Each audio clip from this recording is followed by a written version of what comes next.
From HV Studio, this is the Unnerved Banter.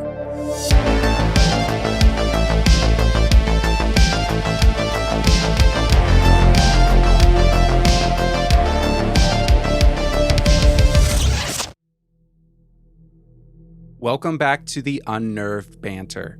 It's the show where we discuss topics that are strange, terrifying, and sometimes just plain silly.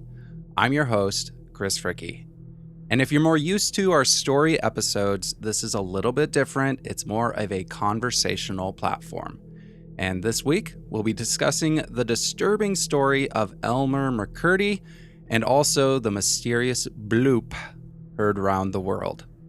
And this week I'll be joined again by Jeremiah, and we had a lot of fun recording this episode, and we hope you guys enjoy it also. So let's go ahead and jump right into it. Welcome back to the Unnerved Banter. We have Jeremiah back with us. Welcome back, Jer. Good to have you. Hey, Chris. Thanks for having me back. I'm sad, Chris. Why are you sad, bud? I'm sad because you and Shelby did such a good job. I don't know if you want me here anymore. On the last banter, well, Shelby stepped in. That doesn't mean she's taking over. She was happy to do it, so you could do what you had to do. And we're excited to have you back. So, Aw, thanks. It's meant to be. Tell that to Shelby last night when she was here with a knife trying to off me. Oh, is that what happened? Yeah, she was like, the banter is mine. I wonder where she was. Well, it's good to be back, Chris. I'm thankful. I love it, and I'm ready to banter with you. Good. Let's banter. Let's get into it. Just a little update for everyone listening. If you're used to more crisp sounding audio, I'm currently in a storage shed. So I just a little update there, a creepy storage shed, and it should add to the vibe. At least I'm creeped out, but the quality may be worse. But gotta work with what you have. I'm currently in a storage shed because that's just how life works sometimes. Sometimes you're in a nice area to record, and other times you're, kidnapped and brought to a storage shed. But I'm fine. It's okay. Yeah, don't worry. We're The good. authorities have been notified, and we will bring Chris back. Yeah, when they find me. Who knows when that will be, though.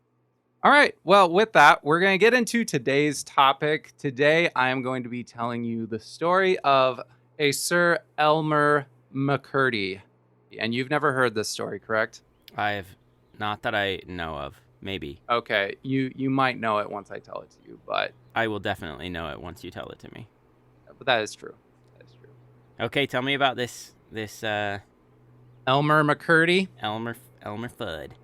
In 1976, a horrifying discovery was made at the New Pike Amusement Park in Long Beach, California.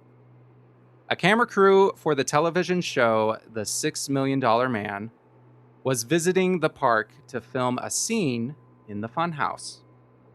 Have you ever heard that show before? A scene in the Funhouse?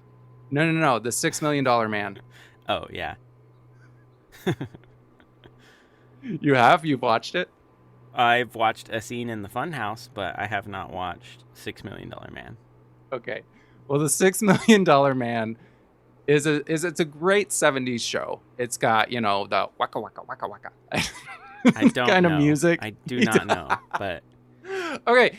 It's got very 70s style music, and they use like a ridiculous amount of slow-mo shots, kind of like in Bollywood films. And so it's just fantastic. It's actually a good time. So if you ever think of it, look up the $6 Million Man. It's a treat. So this film crew, they're in this funhouse, and they're filming this scene for the $6 Million Man, which we've established. And so while preparing the set for filming, one of the crew members went to move what he thought was a mannequin, so a prop that was already there in the funhouse. They're rearranging things for the scene. And this mannequin was hanging from a noose. So it's part of the attraction. It's, to scare people. And when he moved it, one of its arms broke off. And it was not a mannequin. The TV crew were shocked that when the arm fell off, it clearly had real human bones inside the arm. Yikes. That's not... I mean, a couple things come to mind here. One, what kind of fun house is this? It's not so fun anymore. That doesn't sound fun at all. I was thinking like a bouncy house, you know? So the fun house, have you been to a fun house before? Apparently not.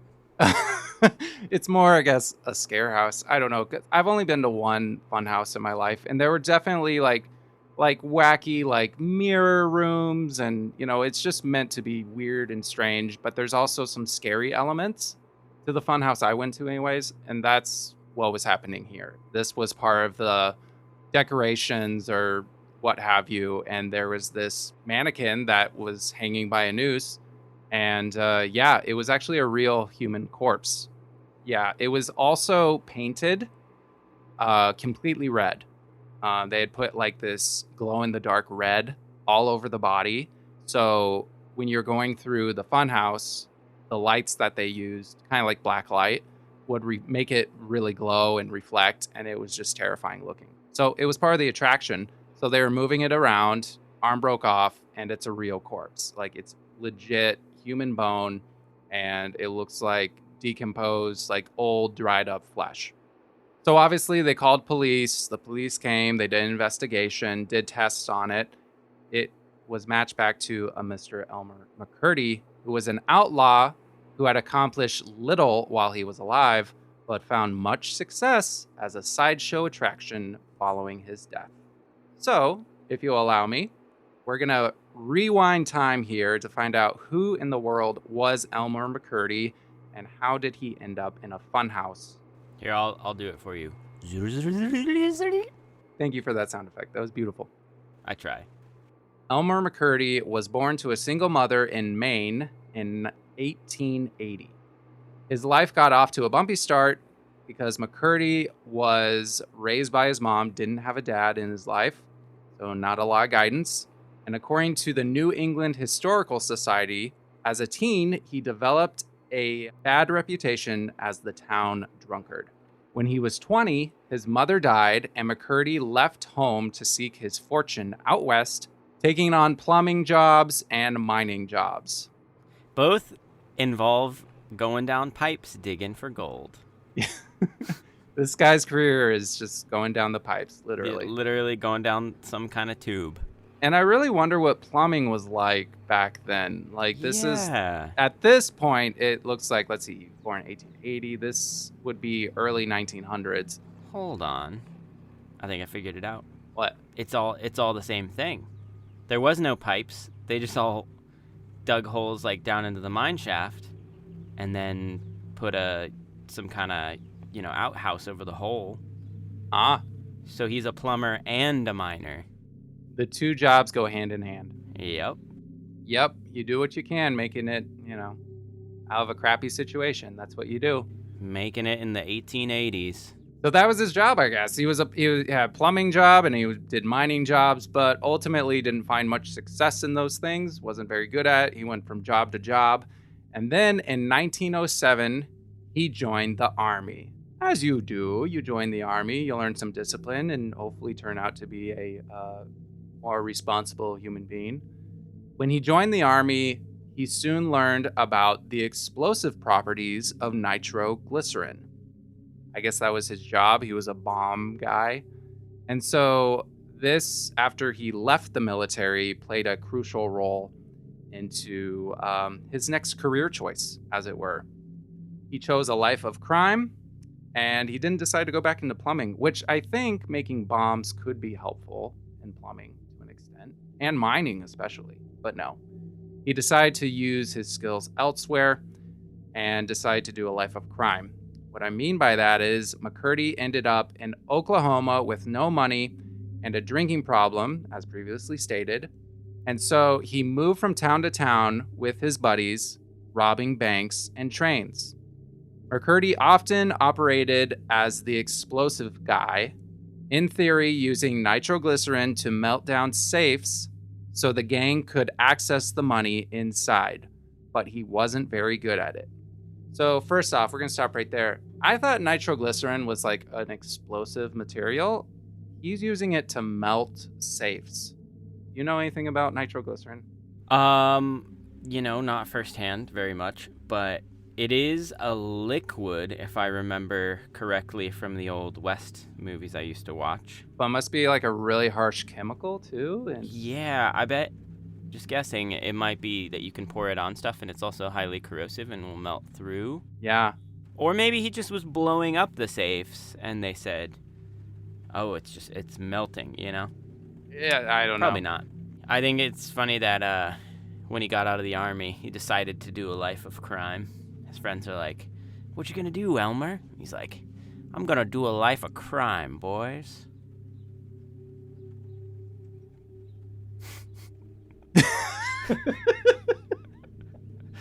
And that he did. And so anyways, Elmer. Yeah. Okay, you carry on, Chris. You got this. Okay. All right. So yeah, apparently nitroglycerin melts down safes. I don't understand that. I mean, y'all can let us know what you think of that. Let us know how nitroglycerin works, because clearly I don't. But anyway, so he's living his life of crime, and in 1911, McCurdy tried to rob a train near Lenape, Oklahoma. Unfortunately for him, the explosives that he used to open the train safe ended up melting the silver that he wanted to steal. So, that didn't work out for him. Bummer. I hate when my nitroglycerin melts all of my precious metals and steel, silver. Me too. So when he tried to rob a bank in Kansas next, he managed to break through the wall from the outside, but the noise alerted the townspeople to the robbery who were inside, and he also couldn't get through. And then they were chased out of town. So another unsuccessful attempt. In October of that year, he and his buddies tried to rob another train in Oklahoma. They heard tale that there was a lot of money on this train that was in transport. Tons and tons of money. I don't have the exact number. I lost it, but it was life-changing amounts of money. However, McCurdy and his accomplices were wrong about the train's departure and arrived at the wrong time, ending up robbing the wrong train. It was a passenger train. So out of frustration, they decided to grab whatever they could from the passengers, and they were able to make off with $46 and 2 jugs of whiskey. McCurdy took his spoils and headed towards a hay barn on the Oklahoma border up against Kansas, where he eventually met his demise. So the police eventually caught up to McCurdy and found him hunkered down in the barn, and perhaps fueled by his stolen booze, McCurdy decided to fight. They shot at each other, and the police eventually shot him in the chest, where he died on October 7th, 1911. So his body was eventually then taken to a funeral home in the local area, and it was preserved in arsenic. But because most of his family were dead anyways, and perhaps part due to his criminal behavior, no one came to claim the body. Imagine being this undertaker. He's given a body, he preserves it, and he's waiting and waiting and waiting. No one's coming to claim it. I mean, it's the Old West. I imagine there's bodies falling left and right. Like, he's probably running out of room for this body. So word had passed throughout the town, and people wanted to, entertainment was a little different back then. Couples would come to the funeral home and ask to see the outlaw. He didn't want to at first, but then he started charging money. Like, okay, I'll do it for whatever, 5 cents, 10 cents, whatever. And then they'd go in the back and see the body, be amused, whatever. So this funeral home undertaker, he decided, you know what? I might as well make some money at this. So he brought the body out, stood it up against the wall inside the funeral home, and he would charge money for people to come and observe the body. So he created kind of a side business out of this. People started paying, let's say 10 cents. They would take the money and put it in the mouth of Elmer. What the heck? I don't know if the undertaker would then collect the money at the end of the day. I don't know. Kind of sick. See, I'm wondering, where I work currently, there's a closing task list. And I'm wondering if some of this guy's employees, like on the list, it's like Dust the Outlaw, Empty the outlaw's mouth. Make sure his clothes are adjusted. Straighten the outlaw's clothes. Maybe steam them. Yep. Just one of those side chores you do. Did you dust the outlaw? Okay, do that, and then you can leave. So Elmer's there for 5 years in this funeral home, amusing everyone that comes by. A couple of carnival owners became interested in acquiring the mummified body so that they could display and profit from it themselves. While the undertaker refused to sell the body to anyone, the carnival owners suspected he would be willing to give it to Elmer McCurdy's relatives, because that's why he held onto the body this whole time. He was waiting for family. So then they showed up in disguise as Elmer's two brothers, and that they were there to pick up and claim Elmer McCurdy so that they could bring him back to his family. So the undertaker believed the lie and thought the men were going to lay McCurdy to rest. So instead, the carnival owners displayed the corpse throughout the United States as a sideshow, and the attraction was called The Bandit Who Wouldn't Give Up. So he traveled the world as a bandit mummy, and that's how his journey started. So eventually the carnival sold Elmer to several other show displays. He sold them to different owners throughout the years, throughout the decades. And so the mummy got into the hands of people seeking profit from it with a little sideshow, whether it's a display at a wax museum or other circuses, museums, and also haunted houses and fun houses. So after the camera crew stumbled upon the corpse in 1976, police identified him, as I said before, as Elmer McCurdy. And over 6 decades after his death, Elmer McCurdy was finally laid to rest at Summit View Cemetery in Guthrie, Oklahoma, putting an end to his bizarre afterlife as a sideshow attraction. What's interesting about this is we've seen a version of Elmer McCurdy in pop culture. Maybe you're even a fan, Jeremiah. Do you like He-Man, the cartoon? No. I mean, yes, but I don't watch it. Right, but you're aware of it. I'm aware of it. The villain of He-Man is Skeletor. Mm-hmm. I mean, I'm sure people have even seen memes of Skeletor, like his laugh. It's kind of iconic. Anyways, the creator of Skeletor, a Mr. Elmer McCurdy. A Mr. Mark Taylor created Skeletor from an experience that he had as a child visiting that exact fun house. So when he saw this as a kid, it was terrifying to him. And he carried that thought of that man in a noose, painted in red, glowing in the dark. He took that image of Elmer, and that was his actual inspiration to create Skeletor. Wow. That's pretty wild. In a way, Elmer had quite the reputation. I mean, as an actual outlaw and human being, maybe not the best kind of guy, but... and plumber? Terrible plumber.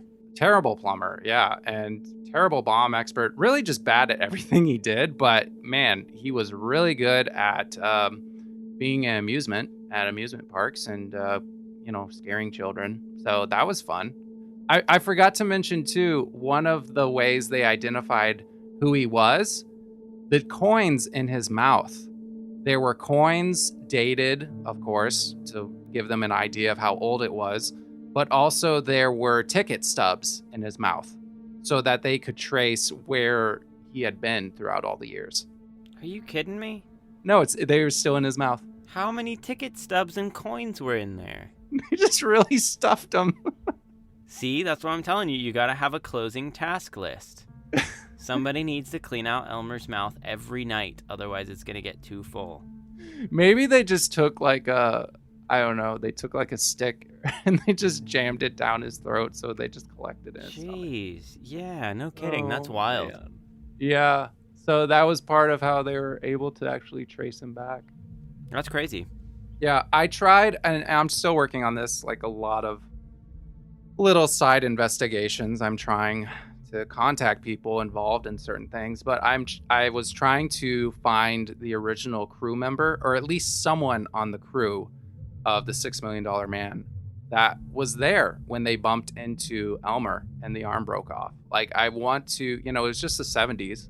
So I'm hoping people are still alive that I can contact and like actually question them about that day and what exactly happened, to get their perspective on it. That would be really cool. So there's actually a few people, I have their numbers. I haven't called them yet, but I really want to get a hold of them and see if they could actually talk to me. So maybe it could be an actual story episode. Oh, that'd be way cool. Yeah. Are there pictures of Elmer on the internet? Oh, totally. Yeah. Yep. There's photos of him before he was painted red, and he was on display and whatnot. So yeah, there's pretty good, documentation of this guy. So I gotta see how big this mouth hole is. that's the thing. In some of the photos, like his mouth is shut. So I don't know if they were still able to like pry it open. Like, I really don't know. Or perhaps that's not true and the internet has just changed some details over Chris. time. But The internet doesn't lie to you. Never. okay, Only truth. then it's true then. That's a crazy story, huh? I guess the moral of all of this is never go in somewhere called a fun house. I can imagine myself as a child. I've got my cotton candy. I've got my candy necklace, a lot of candy, and I'm just cruising around at a carnival, and I see a fun house. I go traipsing in there, and there's corpses hanging around. Legitimate corpses. Be horrified. It's not fun. Yep, that's Elmer McCurdy. Now you know. What do you have for us, Jeremiah? You have a little something? I've got I don't know if you've ever heard of this. We'll find out. Have you ever heard, Chris, and don't be scared, have you ever heard of the bloop? I've heard many bloops in my day, about once a day usually. The bloop. Bloop? It's Oh god. it's pretty scary. Are you ready? Yeah. You ready to learn about the bloop? It's scary when the bloop makes the cold water splash up and hit you. That is the most terrifying bloop you can hear. Elmer knew about that bloop. Elmer knew all about the bloop. No, Chris, this is a much more terrifying bloop. I don't know. It's pretty. I mean, when it's cold, it's pretty terrifying. It is true. And there's a split second of fear while you wait for the impact. Oh man. This is arguably the biggest bloop in history. Oh no. So this bloop happened to the South Pacific Sea, the Mariana Trench. Ever heard of it? No, I have not. Scary. Wait, you haven't? I don't think so. Are you serious? I don't know. Maybe. Chris, how do you not know about the Mariana Trench? I probably will when you start talking about it. Maybe. I don't know. Okay, so it's the deepest point in the sea. It's a deep trench in the South Pacific Sea. Okay. That it's very deep. It's just in a lot of movies and TV shows and that kind of thing. Like, I think they dropped Megatron in the Mariana Trench, and I think like Godzilla was down in the Mariana Trench. I'm pretty sure Megalodon was in the Mariana Trench. That's that whole story. But anyways, it's the deepest point in the sea. So this is in that region. This story doesn't necessarily have to do exactly with that, but it's an interesting factoid that we're talking about the same region. So there's a research facility there, and what they did was basically there's all of these microphones under the water scattered all around the ocean, in Asia, South America, off the coast of the Pacific Northwest. So this was post-World War II, and during that time, I guess they had done a bunch of this, maybe to listen for submarines or something along those lines. I'm not sure, but then science got a hold of it. And so then, long story short, we've got all these microphones under the water. Scientists are using them to listen for sounds of creatures, or kind of whatever they can do with them. Who knows? Right. They're scientists. They do what scientists do. They do what scientists do, and they're listening, and they're waiting, and they're watching. All of a sudden, they hear a bloop. And they're like, okay, what the heck is this? and it's different than almost anything they've ever heard before.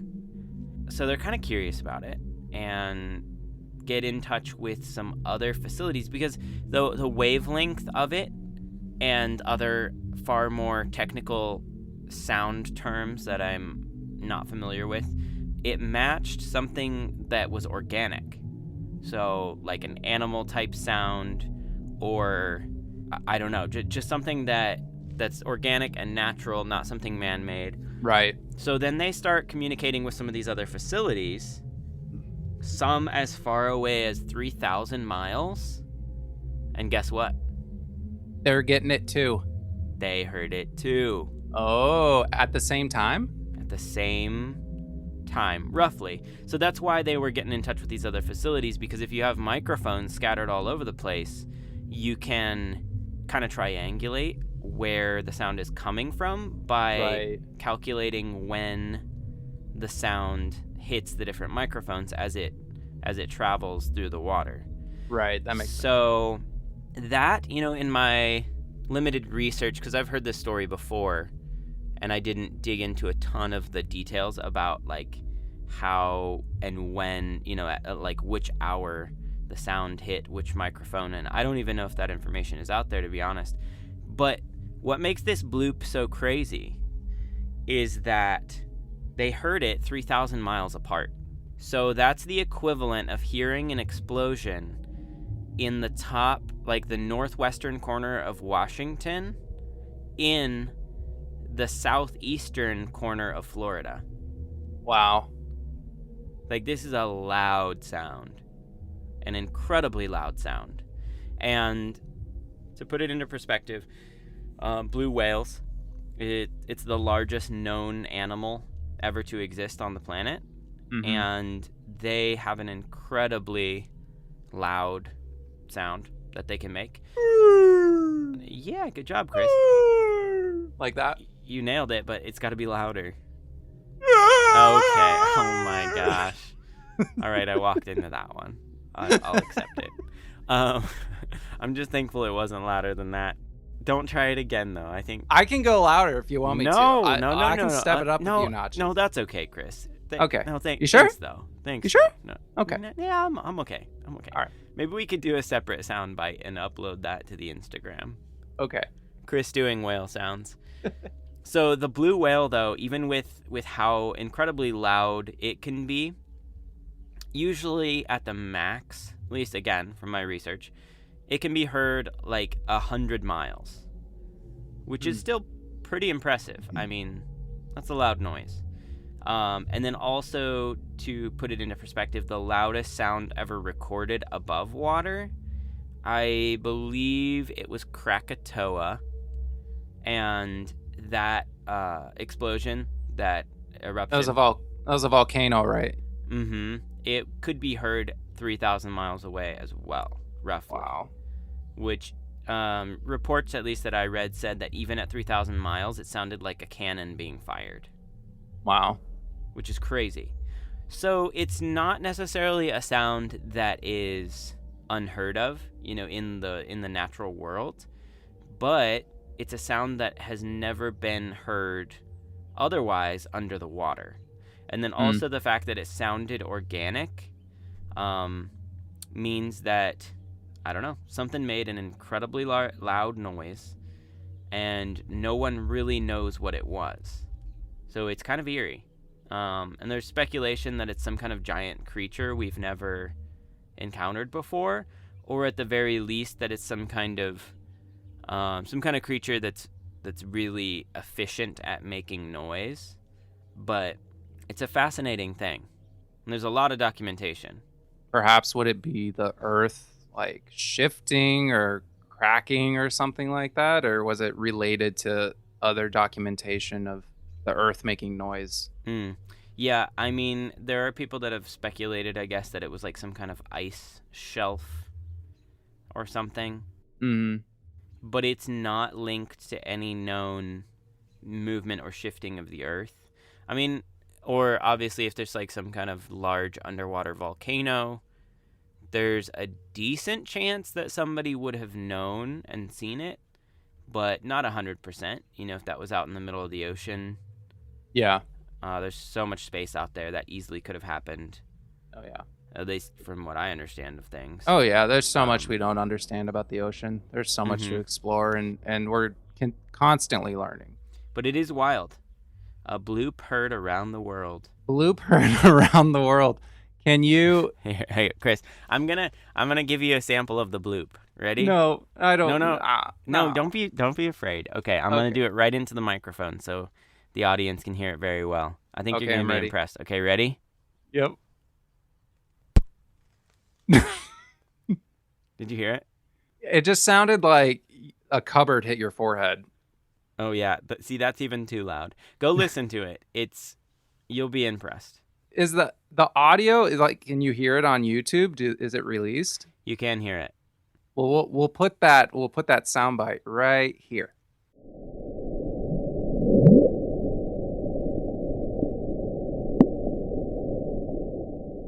Wow, what a bloop! I think mine is probably better, but okay. I mean, I can put both. We can compare the two. Yes. Yeah, you should put a side by side of the two, and we'll put that right here.